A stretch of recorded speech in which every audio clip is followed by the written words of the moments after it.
વાપીમાં વરસાદી આફતથી જનજીવન પ્રભાવિત થયું છે। મુક્તાનંદ માર્ગ સહિત અનેક વિસ્તારો જળબંબાકાર થયા। વાપીના ચલા વિસ્તારમાં મુખ્ય માર્ગો પાણીમાં ગરકાવ થઈ ગયા। રુદ્રાક્ષ અપાર્ટમેન્ટ, અર્જુન અપાર્ટમેન્ટમાં પાણી ભરાયા તો સત્તાધાર સોસાયટી અને પંચવટી આંગણ સહિતના વિસ્તારો પાણીમાં ગરકાવ થઈ ગયા છે। આ તરફ મુખ્ય માર્ગો જળમગ્ન થતા વાહન ચાલકો અને રાહદારીઓને મુશ્કેલી પડી રહી છે। મોડી રાત્રે પણ વાપીમાં અવિરત વરસાદ વરસ્યો હતો।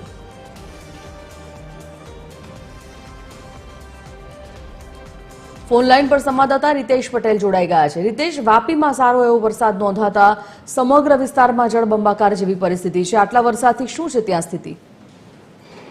जी संजीवनी, गई काले दिवस दरमियान पड़ेला सारा वरसाद बाद मोड़ी रात्रे अचानक ज भारे वरसादनी शरूआत थई हती ने भारे वरसादनी शरूआत थता ज शहरना जे केटलाक नीचाणवाड़ा विस्तारो छे त्यां वरसादी पाणीनो भराव जोवा मळ्यो हतो। उल्लेखनीय छे के वापी नोटिफाइड सहित वापी महानगरपालिकाना विस्तारोमां जे जाहेर रस्ताओ छे त्यां रस्ताओ रोडमग्न थया होय तेवा दृश्यो सामे આવ્યા હતા। खास કરીને કેટલીક નીચાણવાડી સોસાયટીઓમાં વરસાદી પાણીનો ભરાવો થતા સ્થાનિક રહીશોએ ભારે પરેશાનીનો સામનો કરવો પડ્યો હતો। ખાસ કરીને ચલા વિસ્તારમાં આવેલા મુક્તાનંદ માર્ગ સહિતના જે જાહેર રસ્તાઓ છે ત્યાં રસ્તા નહીં પરંતુ જાણ રસ્તા પર નદીઓ વહેતી હોય તેવા દ્રશ્યો જોવા મળ્યા હતા। અને સાથે જે જિલ્લા વલસાડ વાપીનો જે મુખ્ય રેલવે અંડરપાસ છે તે પણ વરસાદી પાણીમાં ગરકાવ થયો હતો। સતત બીજા દિવસે વરસાદી પાણી ભરાઈ જતા જે મોડી રાત્રે જે કામથી પરત આવતા લોકો છે તે પણ અટવાયા હતા। આમ સતત વરસી રહેલા વરસાદને કારણે શહેરી વિસ્તારમાં જનજીવન પ્રભાવિત થઈ રહ્યું છે। ખાસ કરીને આજની વાત કરીએ તો આજે પણ વહેલી સવારથી જિલ્લામાં જે રીતે વરસાદ વરસી રહ્યો છે તેના જ કારણે